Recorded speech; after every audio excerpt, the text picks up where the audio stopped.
बहनों और भाइयों, लोकसभा चुनाव के पहले चरण 19 अप्रैल को संपन्न हो गए। आज 89 लोकसभा सीटों में, जिनमें 8 उत्तर प्रदेश की भी है, उनमें चुनाव चल रहा है।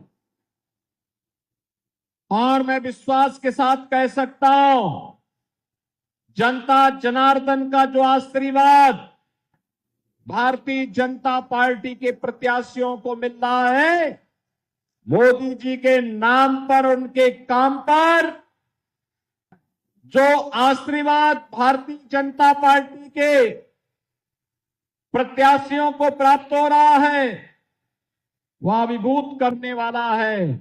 और मैं कह सकता हूं, जब 4 जून को ईवीएम खुलेंगे तो जो जनता की अभिलाषा है, उसके अनुरूप फिर एक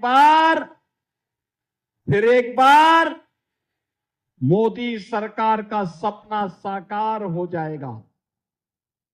बहनों और भाइयों, लोग पूछते हैं कि देश के अंदर आखिर नारा क्यों गूंज रहा है। मैंने कहा, नारा इसलिए गूंज रहा है क्योंकि मोदी जी ने 10 वर्ष में देश की तस्वीर और तकदीर को बदलने का काम किया है।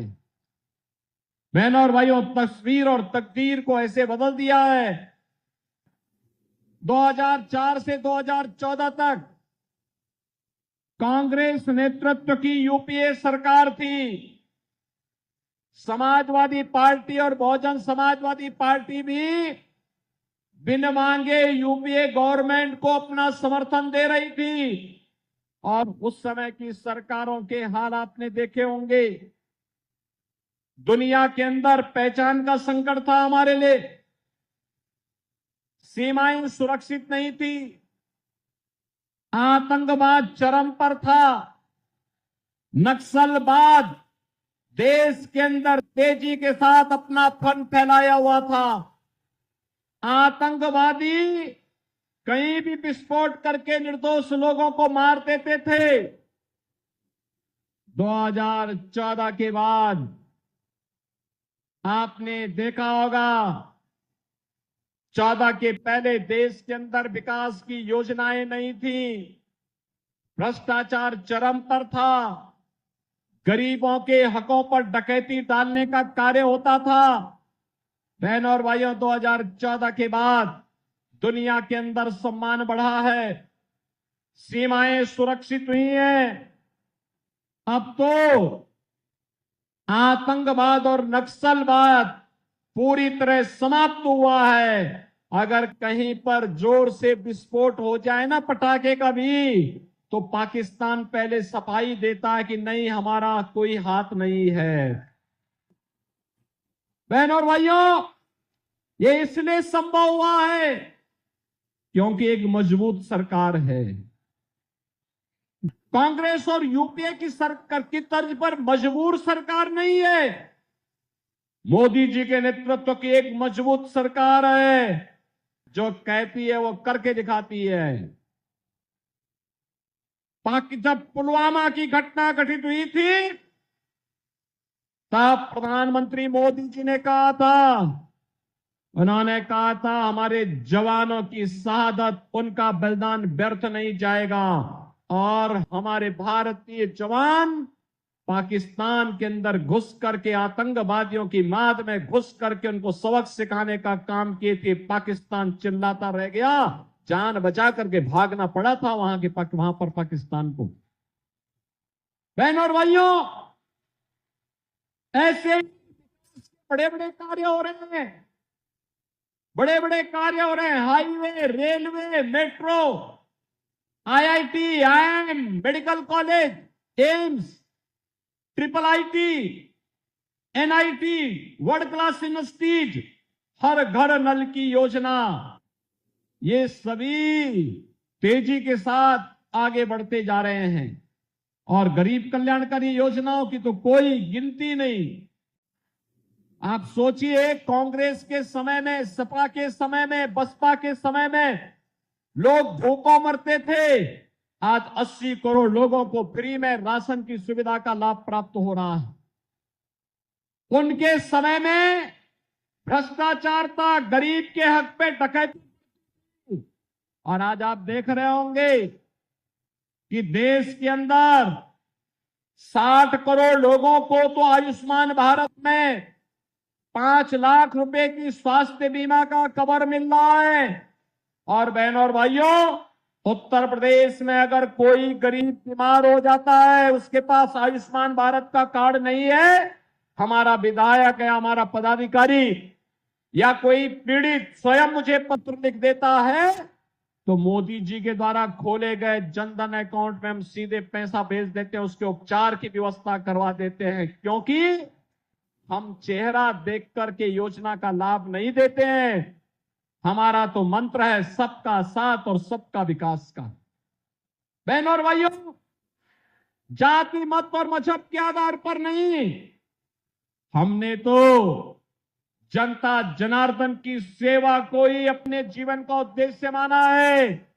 लोग अपने परिवार के लिए कमाते होंगे और हमारे लिए तो 25 करोड़ की जनता और मोदी जी के लिए 140 करोड़ की जनता ही परिवार है। उसकी सुरक्षा, उसकी खुशहाली, यही हम लोगों का जीवन का ध्येय है और उसी के लिए कार्य करते हैं। इसी प्रकार से आपने देखा होगा 12 करोड़ किसानों को किसान सम्मान निधि का लाभ मिल रहा है। 12 करोड़ गरीब घरों में शौचालय बन गए हैं। 10 करोड़ गरीबों को आपने देखा होगा कि 10 करोड़ गरीबों के घर में रसोई गैस के सिलेंडर पहुंच गए हैं और 4 करोड़ गरीबों के मकान भी बन गए हैं। बहनों और भाइयों, ये काम कांग्रेस चाहती तो वो भी कर सकती थी, समाजवादी पार्टी और बहुजन समाजवादी पार्टी चाहती तो वो भी कर सकती थी, लेकिन इन्होंने अपने परिवार के लिए तो भरा, अपने परिवार वालों के लिए खूब कमाया, लेकिन गरीबों के लिए कुछ भी नहीं किया। गरीबों के लिए कुछ भी नहीं किया और एक तरफ किया कुछ नहीं, वहीं आपने वर्तमान में कांग्रेस और सपा का जो गठबंधन है, इंडी गठबंधन, इनके घोषणा पत्र को देखा होगा। अपने घोषणा पत्र में क्या कहते हैं? ये कहते हैं कि हम गरीबी हटाएंगे। कैसे हटाएंगे गरीबी? गरीबी हटाओ का नारा तो श्रीमती इंदिरा गांधी जी ने भी दिया था। श्रीमती इंदिरा गांधी ने कहा था 1970 में गरीबी हटाने का। बहनों और भाइयों, 54 वर्ष के बाद भी नाती भी वही तोता रटंत लगाए जा रहा, हम गरीबी हटाएंगे, एक झटके में हटाएंगे। जब उससे पूछा गया कि कैसे हटाएंगे, तो कहता है हम सभी लोगों की संपत्ति का सर्वे करवा देंगे और सर्वे कराने के बाद अगर किसी के पास 4 कमरे का मकान है ना, तो 4 कमरे के मकान में अगर उनके परिवार में 4 लोग हैं तो कहेंगे कि तुम्हारे लिए 2 कमरे पर्याप्त हैं, 2 कमरे हम दूसरे लोगों को जबरदस्ती कब्जे में ले लेंगे, उस पर कांग्रेस का अधिकार हो जाएगा। वे कह रहे हैं हम सर्वे कराएंगे। देखो, कल सुप्रीम कोर्ट ने भी कहा है कि स्त्री धन पर केवल स्त्री महिला का अधिकार है, कोई दूसरा अधिकार नहीं कर सकता। लेकिन ये बेशरम लोगों को देखो ना, ये कहते हैं कि महिलाओं के जेवर को भी हम अपने कब्जे में ले लेंगे। क्या हिंदुस्तान इसको स्वीकार करेगा? क्या स्वीकार करेगा क्या? लेकिन इनकी हालत देखो। और किसको बांटेंगे? ये आपकी संपत्ति को बांटने का काम किसको करेंगे? बांग्लादेशी घुसपैठियों को, रोहिंग्या लोगों को, जो विदेशी आए हैं घुसपैठिए, उनको बांट देंगे ये लोग। क्या आपको ये हिंदुस्तान इसको स्वीकार कर पाएगा क्या? लेकिन ये कांग्रेस के लोग, इंडी गठबंधन के लोग कहते हैं कि हम ऐसा कर देंगे। बहनों और भाइयों, इन्होंने जब यूपीए की गवर्नमेंट थी 2004 से 14 के बीच में, इन्होंने ऐसे प्रयास किए थे अनुसूचित जाति, जनजाति और पिछड़ी जाति के लोगों को मिलने वाले आरक्षण के लिए, उस पर इन्होंने सेंध लगाने का काम किया था। जस्टिस रंगनाथ मिश्रा की कमेटी गठित की थी। जस्टिस रंगनाथ मिश्रा की कमेटी ने कहा था पिछड़ी जाति के लोगों को मिलने वाले आरक्षण में 6% मुसलमानों को देने की बात उसने कही थी। और ऐसे सच्चर कमेटी की रिपोर्ट में भी अनुसूचित जाति और जनजाति को मिलने वाले आरक्षण में भी इन्होंने सेंध लगा के जबरदस्ती मुसलमानों को घुसाने का प्रयास किया था। और बहनों और भाइयों, ये किसी से छुपा हुआ नहीं है, ये केवल इन्होंने रंगनाथ मिश्रा और सच्चर कमेटी के माध्यम से ही नहीं किया था। तत्कालीन प्रधानमंत्री डॉक्टर मनमोहन सिंह जी ने भी अपने एक भाषण में कहा था कि देश के संसाधनों पर पहला अधिकार मुसलमानों का है। कहा था ना, गरीब कहां जाएगा? अनुसूचित जाति, जनजाति और पिछड़ी जाति के लोग कहां जाएंगे? ये हिंदुस्तान के लोग कहां जाएंगे? लेकिन देश के विभाजन को फिर से आगे बढ़ाने के लिए कांग्रेस के द्वारा साजिश रची जा रही है, एनडी गठबंधन के द्वारा साजिश रची जा रही है। क्या यह देश इस साजिश को स्वीकार करेगा? हमें कतई स्वीकार नहीं करना है।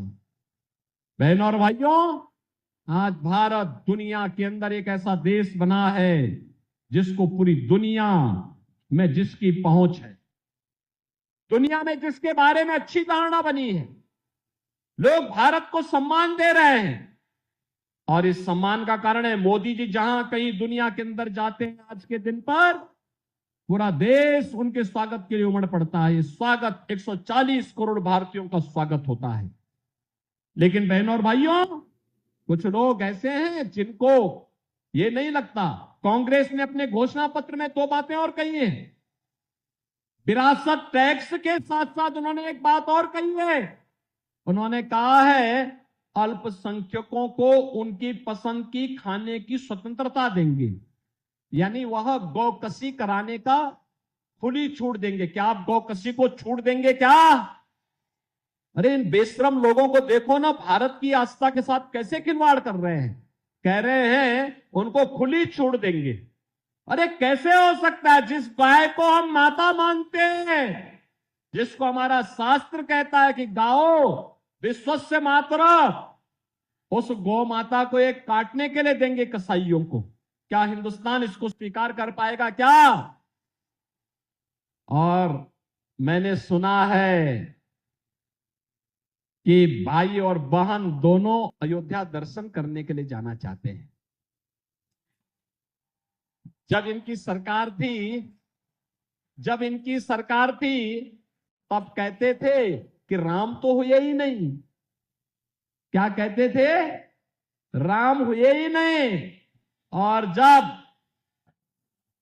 देश की जनता जनार्दन के संघर्ष के फलस्वरूप माननीय उच्चतम न्यायालय के फैसले के क्रम में मोदी जी के प्रयास से आपके एक एक वोट की कीमत ने अयोध्या में रामलला को फिर से विराजमान कर दिया है और मंदिर भव्य बन गया है। अब कहते हैं राम तो सबके हैं।